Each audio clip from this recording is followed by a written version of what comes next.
हमारे चंगा के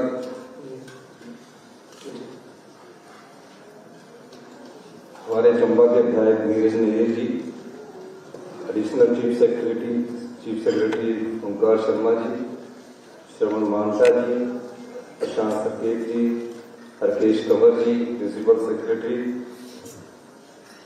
Kashmir Chand ji, retired IAS, BM नायंदा जी, राजेंद्र सिंह जी, चमन बिल्टा जी, कामेश्वर लोहल्टा जी, गोपाल शर्मा जी, रविंद्र शर्मा जी, GK मांडा जी, KR सहजल जी, OP भाटिया जी, घनश्याम चंद जी, बिले राम और सभी वर्तमान में हमारे अधिकारीगण। मैंने पूर्व अधिकारीगण के नाम लिए क्योंकि मैं जब छात्र राजनीति से था तो कुछ मेरे साथ यूनिवर्सिटी में पढ़ते थे और कुछ से हमने काम सीखा जब तो मैं आज आपके बीच में आया हूं। 2 वर्ष पहले हमारी सरकार बनी और सरकार का एक लक्ष्य होता है, ध्येय होता है। गुड गवर्नमेंट के लिए गुड गवर्नेंस का होना जरूरी है, अच्छे शासन के लिए अच्छे प्रशासन का होना जरूरी है। मुख्यमंत्री बनने के बाद जब मैंने अधिकारियों की बैठक की तो मैंने उस व्यवस्था को समझा,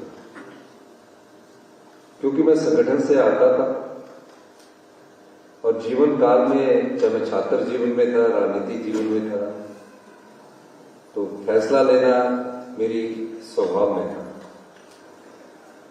मैं छात्र जीवन, युवा जीवन संगठन के पदों पर रहा और राज्य स्तर पर ही मैं हमेशा पद पर रहा, चाहे छात्र में था, चाहे युवा में था, चाहे मैं प्रदेश कांग्रेस कमेटी का अध्यक्ष बना। विधायक बना तो अधिकारियों से सीखा, राजनेता जो हमारे सीनियर से उनसे सीखा, और जब मैं अपने आप मुख्यमंत्री बना उस समय जब मैंने 1 महीने तक मंत्रिमंडल का विस्तार नहीं किया। आप जानते होंगे कि देर रात तक मैं सीख रहा, समझ रहा, और जब मैंने एक ऐसी व्यवस्था देखी कि इस व्यवस्था में हम हिमाचल प्रदेश को अपने पांव पर कभी खड़ा नहीं कर सकते, और उस दृष्टिकोण से जब हमने काम करना शुरू किया तो ना मैं अपनी बात अधिकारियों को समझा सका, ना अधिकारी मेरी बात समझ सके, और मैंने धीरे धीरे उसमें काम करना शुरू किया।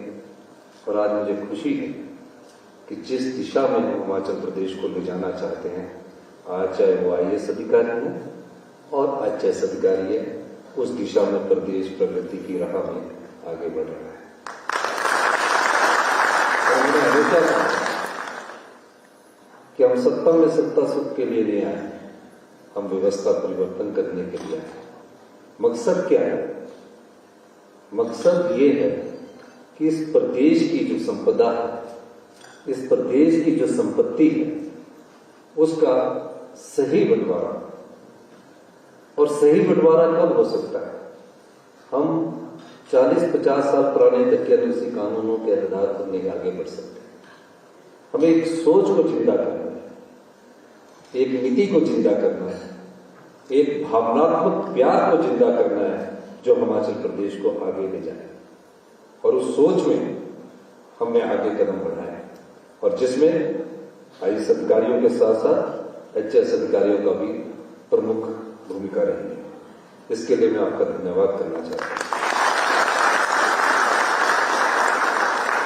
आप सब लोगों की भावना हिमाचल की मिट्टी से जुड़ी हुई है, आप सब लोगों का प्यार हिमाचल से है, आपका स्वभाव हिमाचल की प्राकृतिक सौंदर्य के साथ मिलता जुलता है। अब दिशाएं तय आप करते हैं, सोच और नीति को कैसे बदलाव में लाना है, उस दृष्टि से हमें काम करने की जरूरत है। मेरा मानना है कि हमारे प्रदेश में पिछले 2 साल से कई चुनौतियों का हमें सामना करना पड़ा। पहली चुनौती आर्थिक आपदा के रूप में, जब प्रदेश का खजाना खाली था और प्रदेश के खजाने में नाम मात्र का कार्य चलाने के लिए पैसे थे। अब मुझे जानकारी नहीं थी, मैं तो व्यक्तिगत तौर से कह सकता हूं कि मैं तो पहली बार मुख्यमंत्री हूं, और मैंने जब पूछा कि अब अगर हम नहीं आते तो जो दूसरा पक्ष की सरकार आती है तो वो किस प्रकार अपना कार्य चलाती है। उन्होंने कहा कि इन स्थितियों को वो बता सकते थे, लेकिन मैंने कहा कि क्या हम अपनी परिस्थितियों को बदल नहीं सकते। हमने नियमों को बदलना शुरू किया और हमने कानून को बदलना शुरू किया। नियम बदले, कानून बदले, अभी और परिवर्तन करने की जरूरत है और जो हमारा ध्येय है उसमें हम आगे बढ़ रहे हैं। मेरे साथ मेरे प्रिंसिपल सेक्रेटरी राकेश कंवर जी है, ओंकार जी है, रात रात को मिलकर बैठ के होती है और मेरे दिमाग में जो सुबह आता है या रात के 1 बजे भी आता है, मैं इनको फोन करके सभी अधिकारियों को कह देता हूं कि अगले दिन हमने ये आगे बढ़ना है। अब राजस्व में हम बात करेंगे। आम आदमी को समस्या क्या होती है? इंतकाल हो जाए, पार्टीशन हो जाए, करेक्शन हो जाए, डिमार्केशन हो जाए। उस दृष्टि से हमने तेजी से काम किया और 10-10 साल 5-5 साल पहले जो बने हुए इंतकाल थे वो हमारे 2,70,000 परिवारों के हमने इंतकाल के पार्टीशन के लिए हमने 4,000 से ज्यादा किया। अब इसमें और बदलाव की जरूरत है, क्योंकि चुनौतियों का सामना तभी किया जा सकता है जब नई सोच और नई तकनीक से आगे बढ़ाए। हमारे साथ एक बड़ी अच्छी जो लाभ हमारी प्रदेश को होता है वो ईमानदारी का लाभ होता है। अभी श्रवण मांटा जी बोल रहे थे कि हम ईमानदार हैं। मैंने सभी हिमाचल प्रदेश में काम करने वाले ईमानदारी से काम करते हैं, लेकिन डिले करप्शन सबसे ज्यादा है। एक फाइल अगर एक अधिकारी से 5 दिन या 7 दिन में जाए तो उस डिले का कितना नुकसान होता है, इसको हमने बदलने की कोशिश की। मैंने पीडब्ल्यूडी का एक उदाहरण दिया कि पीडब्ल्यूडी में जो टेंडर थे वो 60 दिन के बाद अवार्ड होते थे। अब 60 दिन तक तो हमारे जो हिमाचल का मौसम है, 3 महीने ठंड रहेगी, 3 महीने बरसात रहेगी, काम तो करोगे, 2 महीने आपके टेंडर और अवार्ड में लग जाएंगे। हमने कहा जितना भी बड़ा टेंडर क्यों ना हो, लेना तो उसी कॉन्ट्रैक्टर में है, लेकिन उसको 20 दिन के अंदर 22 दिन के अंदर अवार्ड करना। और 22 दिन के अंदर जो अवार्ड हुआ और परिणाम क्या हुआ, एक काम आपका आज शुरू होता है और 5 साल बाद खत्म होता है। उसका परिणाम ये हुआ कि आज हमारे अगले 4 महीनों में 18 महीने का जो हमने टाइम दिया था वो 24 महीने में बनकर हमारे काम पूरे होने जा रहे हैं। मैं उदाहरण इसलिए देना चाहता हूं कि ये नियमों में परिवर्तन किया गया। अब हमने कहा कि सिंगल टेंडर आता है, आप अधिकारी रोज डील करते थे। सिंगल टेंडर में एक कॉन्ट्रैक्टर 3 बार वो आएगा और अगली बार 3 आदमी लेकर आ जाएगा। हमने कहा अधिकारी को ही पावर दे दीजिए कि सिंगल टेंडर भी आप उसकी एस्टिमेट कॉस्ट का आंकलन करने के बाद उसको अवार्ड कर देंगे। उसमें भी हम परिवर्तन करने जा रहे हैं। हमने दिल्ली में एक द्वारका सदन बनाया। उस समय मेरे खेड़ा जी प्रिंसिपल सेक्रेटरी थे, कहते ये बनेगा 5 साल। मैंने कहा नहीं, ऐसा नहीं होगा। और वो मैंने क्यों बनाया, जब हम छात्र जीवन में थे तो हम हिमाचल भवन जाते थे, रहते थे, कमरा नहीं मिलता था। फिर कई बेचारे पेशेंट आते थे, उनको कमरा नहीं मिलता था। तो हिमाचल का व्यक्ति जब सबसे पहले नहीं पहुंचता तो उसको लगता कि मैं हिमाचल सदन जाऊं या हिमाचल कहीं जगह दूसरी जगह उसके पास जाऊं। आज हमने उसको बनाया। अधिकारियों ने क्या किया, मैं अधिकारी आप भी है ना, तो मैं थोड़ा सा आपको भी बताना चाहूंगा कि इसको क्यों बना रहे हैं, इसमें क्या लेना है। मैंने कहा हिमाचल के लोग कई बार एम्स जाएंगे, कई बार वो आगे किसी काम के लिए जाएंगे, इसलिए बनाना जरूरी है। मैंने एक और प्लॉट दिया और सुभाषिष पांडा जी बीडीए के बने, उन्होंने हमें प्लॉट दिया। और आज उस समय इन्होंने कोई 14 महीने हो गए, इस अक्टूबर में उसका उद्घाटन होने वाला है। 24 महीने में 130 कमरे स्टूडेंट्स के लिए अलग से उनको बनकर तैयार हो गए। मैं खुद उसकी विजिट कर रहा हूँ, मॉनिटरिंग कर रहा हूँ। कई ऐसे प्रोजेक्ट है जिसको हम स्पीड अप करना चाहते हैं। तो नियमों में परिवर्तन करके आर्थिक आपदा के बाद भी हम आगे बढ़ सकते हैं। इस प्रदेश में राजनीतिक आपदा भी है। मैं आप सब लोगों का भी धन्यवाद करना चाहता हूँ, जनता का भी धन्यवाद करना चाहता हूँ। हम 34 से 40 में पहुंचे, उस चुनौती का भी हमने सामना किया आप लोगों के आशीर्वाद से। तो ये अब हमारा जो प्रदेश है इस वर्ष के अंत तक, आपने मेरा 25 जनवरी को सुना होगा, थोड़ा चुनौतियों में रहा है, लेकिन क्या इन चुनौतियों से लड़ने की जो आत्मविश्वास हम में है, हमारे अधिकारियों में भी होना चाहिए। हम इन चुनौतियों को पार कर सकते हैं। और जिस आत्मनिर्भर हिमाचल की हमने परिकल्पना की है, कोई दो राय नहीं है कि हम 2027 में उस आत्मनिर्भर हिमाचल को पार कर लेंगे। और मैं इसलिए कह रहा हूं क्योंकि मैं सभी बैठकों में जानता हूं, और 2032 में आप बड़े गर्व से कहेंगे कि मैं हिमाचल प्रदेश से आया हूं, उस प्रदेश से आया हूं जो हिमाचल प्रदेश हिंदुस्तान का सबसे समृद्धशाली और अमीर राज्य है। ये कहावत नहीं रहेगी, ये सत्य है। आज से मैंने जब पाया हिमाचल प्रदेश की इन्वेस्टमेंट ड्रेन हो रही है, उस ड्रेन इन्वेस्टमेंट को हम रोकना चाहते हैं। हमें बत्ती क्या देता है, हमें हाइड्रो प्रोजेक्ट क्या देता है, हमें टूरिज्म क्या देता है, हमें कौन से इंडस्ट्री को हिमाचल प्रदेश में लाना है, कौन सी इंडस्ट्री हिमाचल प्रदेश के लोगों के स्वभाव के साथ होनी चाहिए, उस पर स्टडी की। हमने पाया बत्ती में हम एशिया का सबसे बड़ा हब है।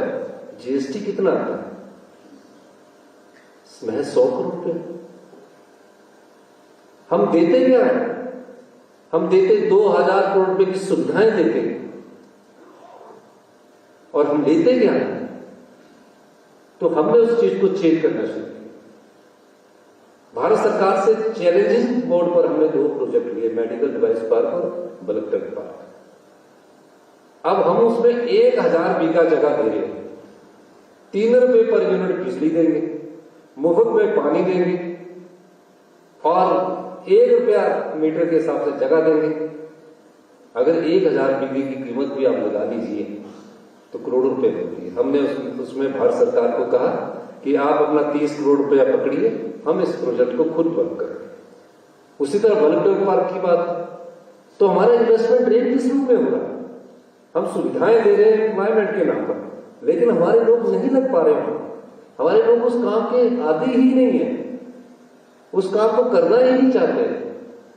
तो हमने उस व्यवस्था को परिवर्तित करना शुरू किया, और मुझे खुशी इस बात की है कि हमने जो सोचा उसमें हम आगे बढ़े, और हमारे प्रयास रंग लाए, और उसमें सबसे ज्यादा योगदान अगर किसी का है तो आप अधिकारियों का है। इसके अलावा प्रदेश की 5 इंडस्ट्रीज को आइडेंटिफाई किया गया, हाइड्रो को, टूरिज्म को, डाटा स्टोरेज को, फूड प्रोसेसिंग को, और हॉर्टिकल्चर को और एग्रीकल्चर को। हमारा बजट, आप पहला बजट देखिए, आप हमने ग्रीन स्टेट की बात की है। ग्रीन स्टेट किस सोच से कही गई? ग्रीन स्टेट बनाने के लिए क्या जरूरत है, और हम ग्रीन स्टेट क्यों कह रहे हैं? हम लंग्स ऑफ नॉर्दर्न इंडिया कहलाते हैं। जो ऑक्सीजन नॉर्दर्न इंडिया में जाती है वो हमारे पास जंगल है, उससे जाती है। अगर हम अपने प्राकृतिक सौंदर्य को बेचना चाहते हैं, अपनी स्वच्छ वायु को बेचना चाहते हैं, तो हमें उसके लिए ग्रीन नीतियां लानी पड़ेगी। आज उसी इंडस्ट्रीज में, उसी बत्ती इंडस्ट्रीज में हमसे बिजली ग्रीन मांगी जा रही है, और उसके लिए वो 7 से 8 रुपया पर यूनिट रेट देने के लिए तैयार है। तो इस दिशा में जब हम आगे बढ़ेंगे तो हम देख सकते कि हमारी स्टेट में जो पोल्यूशन लेवल है वो बहुत कम है, हम उसको बेचना चाहते हैं। हाइड्रो में हमने क्या किया? उस समय हमारे गरीब प्रदेश थे, गरीब एनटीपीसी, एसजेवीएनएल हमने प्रोजेक्ट बनाए। हमारी सरकार का बजट 40 साल के इतिहास में, आज जब से हमारा है, हमने पिछले साल जो बजट प्रस्तुत किया 58,000 करोड़ का प्रस्तुत किया, जिसमें 6,000 करोड़ रुपए का होल है। होल का मतलब 6,000 करोड़ रुपया पैसा बजट में दिखाया गया है। उम्मीद की थी कि पैसा आएगा, जैसे वाटर सेस से आना था या दूसरे सेस से आना, तो वो आया ही। हमारा टोटल ही बजट 52,000 करोड़ रुपए का है। अब 52,000 करोड़ रुपए का हमारा बजट है, जो हमारे पानी से जो कंपनी बनी, हिमाचल के पानी से जो कंपनी बनी एसजेवीएनएल, उसका बजट 67,000 करोड़ रुपए का है। रॉ मटेरियल हमारा है, रॉ मटेरियल पानी है, फिनिश गुड इलेक्ट्रिसिटी है। रॉ मटेरियल की कीमत कभी नहीं बनेगी जब बिजली बनेगी, क्योंकि वो तो भगवान जितना पानी बरसाएगा उतना ज्यादा हमारे को बिजली पैदा होगी। लेकिन हमें क्या मिल रहा है? हम उस अधिकार की लड़ाई भी लड़ रहे हैं कि हाइड्रो में हमारा रॉ मटेरियल है, थर्मल वाले में जाओ, ट्रांसपोर्टेशन पड़ेगी, सेसेस पड़ेगी और कॉस्ट ऑफ इलेक्ट्रिसिटी बहुत महंगी पड़ेगी। मैंने तेलंगाना गवर्नमेंट से अभी समझौता किया, मैंने उनके मुख्यमंत्री से बात की। हमारा उन्होंने जो हमने नीति बनाई है 12, 18, 30 और 40 साल बाद हिमाचल के लोगों को वापस मिलना चाहिए, उस पर उन्होंने हमसे एक्सप्रेशन ऑफ इंटरेस्ट शो किया। ऐसे ही हम प्रोजेक्ट से अपने आप को सेल्फ रिलायंट बनाने की दिशा में आगे बढ़ेंगे। तो ये चीजें आप, इन चीजों के कर्णधार और सूत्रधार आप बनने वाले हैं। आप में कोई ऐसा मन में भावना नहीं आनी चाहिए कि आप कमजोर हैं, आप ताकतवर हैं, आप सरकार की ताकत है, क्योंकि आपका प्यार हिमाचल की मिट्टी से जुड़ा हुआ है और आपकी ताकत का अंदाजा आपकी सरकार को भी है।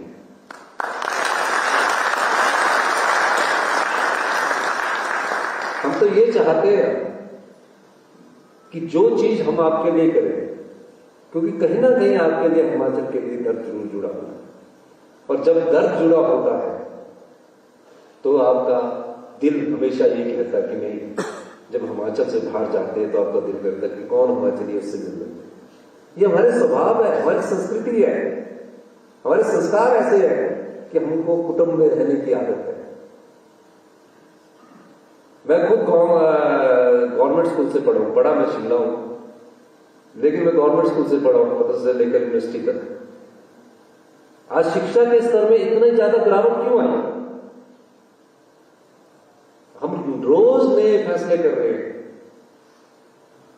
कंवर साहब रात को 11 बजे सोते हैं, 12 बजे सोते हैं, सुबह मैं फोन कर देता हूं, फिर उसको उठना पड़ता है। क्यों कर रहे हैं? हम गांव के स्कूलों में अच्छी शिक्षा नहीं दे पा रहे। पहले गांव के स्कूलों में बहुत अच्छी शिक्षा होती थी। बच्चों के जो गांव के स्कूल और गवर्नमेंट स्कूल में पढ़ने वाले बच्चे, उनको भी हम धोखा दे रहे हैं, उनके माता पिता को भी धोखा दे रहे हैं। ऐसी हालात पैदा क्यों?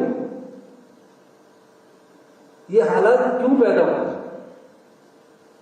अगर गवर्नेंस अच्छी नहीं है, अच्छी शिक्षा नहीं दे सकते, अच्छे हॉस्पिटल नहीं हम बना सकते, तो कमियां कहां रही? नेतृत्व में भी कमी रही, अधिकारियों में भी कमी रही। आईजीएमसी हमारा सबसे बड़ा प्रीमियर हॉस्पिटल है। सारे बेस्ट डॉक्टर, मैं दिल्ली में जाता हूं, आईजीएमसी से पढ़े हुए। आईजीएमसी की हालत क्या है? क्यों ऐसा क्यों हुआ? कभी आपने सोचा? आज आईजीएमसी में एक बेड पर 2-2 पेशेंट सो रहे हैं। अभी हमने उसका अपग्रेडेशन किया, कैजुअलिटी डिपार्टमेंट को अपग्रेड करके डिपार्टमेंट ऑफ इमरजेंसी मेडिसिन बनाया। हम लोग भी जिम्मेवार हैं। अब आईजीएमसी में पैरामेडिकल स्टाफ जो है, स्टाफ नर्स पहले आईजीएमसी जाएगी, फिर मैं सिफारिश कर दूंगा, वो पीएससी में चले जाएगी। जब काम ज्यादा बढ़ेगा पेशेंट को देखने को, तो ट्रांसफर करवा देंगे। हम नेतृत्व भी जिम्मेदार है। हमने उसमें भी अलग किया कि पैरामेडिकल स्टाफ जो होगा टीएचएस के अंदर आ जाएगा और डीएमई के अंदर हम पैरामेडिकल स्टाफ तुरंत प्रभाव से भरने जा रहे हैं। डॉक्टर्स के भी हम कैडर को अलग कर रहे हैं। डीएचएस का कैडर अलग होगा और डीएमई का कैडर अलग होगा, ताकि एक कॉलेज में रहकर वो डॉक्टर निश्चिंत होकर पेशेंट को तो दे सके। टेक्नोलॉजी का क्या हाल है? सबसे बेस्ट बड़ा हॉस्पिटल आईजीएमसी, 20 साल पुरानी आपकी सिटी स्कैन की मशीन लगी हुई है। 20 साल क्या देखेगा वो? टेक्नोलॉजी इतनी हाई एंड हो रही है, मेडिकल टेक्नोलॉजी रोज चेंज हो रही है। अगले दिन खराब, इतना पैसा नई में लगा देते तो अच्छा होता। एएमसी में ही लगा रखा है मेंटेनेंस कॉन्ट्रैक्ट। इसमें भी अधिकारियों को थोड़ी सी अपनी अकाउंटेबिलिटी रखनी पड़ेगी। जब आपके ऊपर रिस्पॉन्सिबिलिटी आती तो अकाउंटेबिलिटी भी आप लोगों के ऊपर होनी चाहिए। ये सब चीजों को हम तैयार कर रहे हैं। हम रोबोटिक सर्जरी में जा रहे हैं, हाई एंड मेडिकल टेक्नोलॉजी के लिए। हमने पिछले दिनों बैठक की और 1800 करोड़ रुपए के इक्विपमेंट हमें डीएचएस में भी चाहिए और कम से कम आईजीएमसी और टांडा को तो बेस्ट मेडिकल कॉलेज बनाए। ये ट्रांसफर हॉस्पिटल ना बने ना कि यहां से पीजीआई चले गए, पीजीआई से चले गए एम्स चले गए, घूमते रहे, तब हम पैसा बहुत खर्च करते थे। पर इन सब चीजों का हाल क्यों हुआ? क्योंकि हमारे पास पैसा नहीं है। 70% पैसा हम अपने सरकारी कर्मचारियों की पेंशन, पे, ब्याज और मूलधन पर खर्च करते हैं। 5% की आबादी पर सरकारी कर्मचारी और अधिकारी 50% बजट का खर्च होता है। पर मैं ये नहीं कहता, हमें इनको भी देखना है, लेकिन और संस्थाओं को भी देखना है। इसलिए हम इसमें थोड़े फैसले कर रहे हैं, उसमें आपका सहयोग चाहिए। फैसले किसी को दबाने के लिए नहीं किए जाते हैं। कुछ फैसले ऐसे होते हैं जिसका धीरे धीरे पता लगता है कि ये समाज के हित में, और हम सब लोग एक ही समाज के लोग हैं। तो आप लोगों को भी उस फैसलों में सहयोग करने की जरूरत है। मैं चाहता हूं कि आप सब लोग को जिम्मेदारी दी जाए। महिलाओं को मैं जब से हमारी सरकार आई हमने जिम्मेवारी दी, और मेरी नीति कभी ये नहीं रही है कि जो अधिकारी जहां लगाया उसको बदल देना है कि हमारी सरकार बदले। मेरी नीति हमेशा से ये रही है कि प्रदेश के हित में कैसे फैसले लिए जाए। आपने देखा 1.5 साल तक हमने डीसी नहीं बदला, मैं अधिकारी भी नहीं बदलूंगा। मुझे तो काम करवाना है, मुझे काम लेना है, और काम लेकर प्रदेश के हित में फैसले करने हैं। तो हम इस दिशा में भी आगे बढ़े। आप 1 साल के अंदर आईजीएमसी मेडिकल कॉलेज का पूरा स्वरूप बदला हुआ देखेंगे, टांडा मेडिकल कॉलेज का पूरा स्वरूप बदला हुआ देखेंगे। डॉक्टर छोड़ के चले जा रहे हैं, एमडी की है, एमएस की है, एसआरशिप की है, 60,000 रुपये मिल रहा है। उनके लिए भी हम 60 से बढ़ाकर उनको भी हम हाई पे की उसमें लाने जा रहे हैं। उसी तरह एचएस ऑफिसर्स ने जो मांग रखी है, उस मांग पर भी हम गंभीरतापूर्वक विचार करेंगे। और निश्चित तौर पर मैं कहना चाहता हूं, हमने ओपीएस दिया, आर्थिक स्थिति ठीक नहीं थी, हमें चिट्ठी आती है कि आप यूपीएस में कुछ करोगे तो हम आपके 1600 करोड़ रुपए रिलीज कर देंगे। हमने कहा नहीं। हमने ओपीएस क्यों दिया? इसके पीछे कोई राजनीतिक लाभ नहीं है कि हमको वोट डालेंगे आप। हमने ओपीएस देना तो अंतिम साल में देंगे। या लोगों की तो याददाश्त बड़ी कमजोर है। 4 दिन पहले ब्रेकफास्ट में क्या कहा उसके लिए दिमाग में आजकल सोचना पड़ता है, क्योंकि मोबाइल ने इतना दिमाग कमजोर कर दिया कि वो याददाश्त कमजोर हो जाती है। हमने इसलिए दिया कि आने वाले भविष्य में जो हमारे जो बुजुर्ग हैं उनको ये विश्वास हो, क्योंकि आने वाले जो बुजुर्गों का भविष्य वो बहुत बड़ी चुनौतीपूर्ण, ताकि उनको हर साल सरकार की तरफ से एक अश्योर्ड इनकम मिले और वो अपना गुजारा आराम से कर सके और अपने खर्चे का बंटवारा आराम से कर सके। 1600 करोड़ रुपए के हम पर कैपिंग कर दी गई लोन की, हम उससे भी नहीं घबराए। आपका अंशदान है, सरकार का अंशदान है ईपीएफ के रूप में 9000 करोड़ रुपया पड़ा है। आज ही मैंने फाइनेंस मिनिस्टर निर्मला सीतारमण जी से बात की, वो भी नहीं हमको मिल रहा है। आपदा प्रदेश में आई, केंद्र की टीम आई, 9300 करोड़ रुपया इस सरकार का केंद्र की टीम ने डिसाइड किया, वो पीडीए ने आज तक नहीं मिला पोस्ट डिजास्टर नीड असेसमेंट। तो इसका मतलब हमने उन चुनौतियों से लड़ना नहीं है, लड़ना है और आगे बढ़ना है, पीछे हटने वाले हैं नहीं। और मैं तो अपना जीवन में चुनौतीपूर्ण संघर्ष करके ही आगे आया, और चुनौती को स्वीकार करना मेरे स्वभाव में है। हम लड़ेंगे और जीतेंगे। और जो मैं आपको कहना चाहता हूं, जो भी आपके साथ डिस्क्रिमिनेशन पाए जाएंगे उसको हमारी सरकार दूर करने का पूरा कोशिश करेगी, इसमें कोई दो राय नहीं।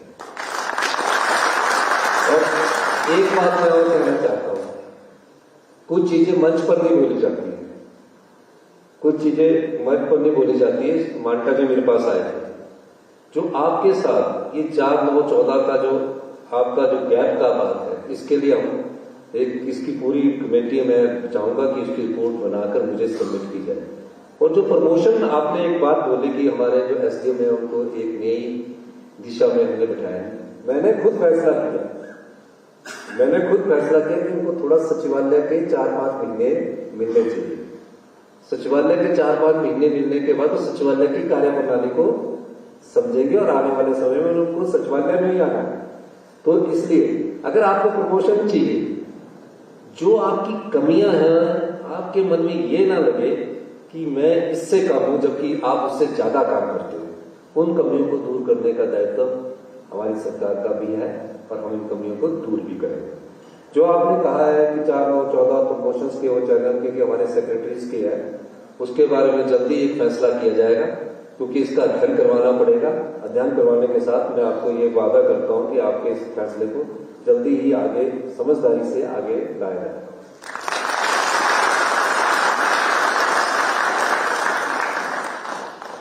मैं तो खुद चाहता हूं कि महत्वपूर्ण पदों पर तैनाती दी जाए। मैंने तो अभी IAS और IPS इसलिए मना की कि सरकार पर बहुत ज्यादा बोझ पड़ रहा है, उसमें आपको IAS ऑफिसर को आगे आने का मौका मिलेगा। अभी भी मैंने 153 की जो कैडर की पोस्टिंग मैंने आज आपसे बात की थी कि इसमें कौन सी पोस्टें ऐसे जिसमें आप ज्यादा डिलीवर कर सकते हैं, तो उन पोस्टों को भी मैं अभी चेंज करूंगा। और ये मैं इसमें नहीं कर रहा। अब IFS ऑफिसर की क्या जरूरत है? 115 IFS ऑफिसर है, इतनी ऑफिसर्स की जरूरत नहीं है यार। हम उसमें भी कमी कर रहे हैं, लेकिन HS ऑफिसर में हम चाहते हैं कि इसको और स्ट्रेंथन किया जाए, इसमें कोई दो राय नहीं, इसको मजबूत किया जाए। और उसके लिए कंवर साहब तो खुद HS ऑफिसर से आए हैं, तो आप मेरे को जो प्रमोशन की मांग है उसके साथ एक बार आपके साथ मुझे बैठ के मीटिंग करनी पड़ेगी। चीफ सेक्रेटरी साहब को भी उठाना पड़ेगा और आप लोग ये आपके एसोसिएशन के लोग भी आके बैठ के बात करेंगे। और जो 4, 9, 14 की बात है, इसमें आप मेरा पूरा सहयोग देंगे। थोड़े दिनों के लिए आप इंतजार करेंगे, तब तक ये रिपोर्ट भी आ जाएगी और इसमें हम प्रूडेंटली थिंक करके सही ही फैसला करेंगे, ये मैं आपको कहना चाहता हूं। इन्हीं शब्दों के साथ आप लोगों को अच्छे पद भी मिलेंगे, पर उसका एक खाता तैयार करना पड़ेगा। फाइनेंशियल की कोई बात नहीं, कितना नुकसान होगा इतना होगा, उसमें मैं खुले मन से कहना चाहता हूं। हम अपने अधिकारियों को भी देना चाहते हैं, अपने कर्मचारियों को भी देना चाहते हैं, और जहां ये लगता है कि ये कमी है उसको दूर भी करना चाहते हैं। और ये प्रमोशन के एवेन्यूज कैसे बनाने हैं वो, क्योंकि आप अधिकारी हैं, आप लोगों को बैठ के मुझे समझाना होगा कि हमने इस ढंग से इसको ऐसे कर सकते हैं, दूसरे को भी नुकसान हो और आपको भी फायदा हो। तो उस दृष्टि से इसकी एक बैठक बुलाई जाएगी। आप हमें समय दीजिए और समय के बाद जब हम आपकी मांग पूरी करेंगे तो एक बार आपसे फिर दोबारा मिलेंगे। लेकिन मैं कहना चाहता हूँ कि इस मांग को हम आपके गौर से करेंगे। और मैं कंवर साहब से भी चाहूंगा, ओंकार जी से भी चाहूंगा कि एक अधिकारियों की मैं चीफ सेक्रेटरी साहब को भी बोलूंगा, जल्दी अगले महीने के अंत में हम इसकी एक बैठक बुलाएंगे जिसमें आपका आगे बढ़ा जाएगा। आपने मेरी बात सुनी, आपको मैं एक भी चीज कहना चाहता हूं, डिले ना हो। डिले करप्शन ने हमारे स्टेट को बहुत नुकसान पहुंचा दिया, कॉस्ट बढ़ जाती है प्रोजेक्ट की, और हर साल अगर इन्फ्लेशन आप 5% रखो तो कॉस्ट बढ़ जाती है। 2 पैसे ज्यादा दे दिए लेकिन स्पीड अप काम करवाइए, उससे हमारी स्टेट को रेवेन्यू ज्यादा आता है। तो इन्हीं शब्दों के साथ आप लोगों के प्रति भी थोड़ा प्यार जरूर रखिए। कई बार SDM बन जाते हैं, अच्छी बात है, IAS भी है, कई SDM लगते हैं, क्रांतिकारी फैसले करते हैं, लेकिन डेमोक्रेसी भी आपको मैनेज करना है, पब्लिक को भी करना है, लीडरशिप को भी करना होता है, और अपने आप को, अपनी सोच को और सरकार की सोच को भी आगे बढ़ाना होता है। यही मैनेजमेंट आपको करनी है, तो आप आगे बढ़ेंगे। और निश्चित तौर पर थिंकिंग पॉजिटिव रखना। पॉजिटिव थिंकिंग जब आप रखोगे तो निश्चित तौर पर आपको भी संतुष्टि मिलेगी, सरकार के काम में भी अच्छापन आएगा और प्रदेश भी आगे बढ़ेगा। आपने हमारी बात सुनी, आपका बहुत बहुत धन्यवाद।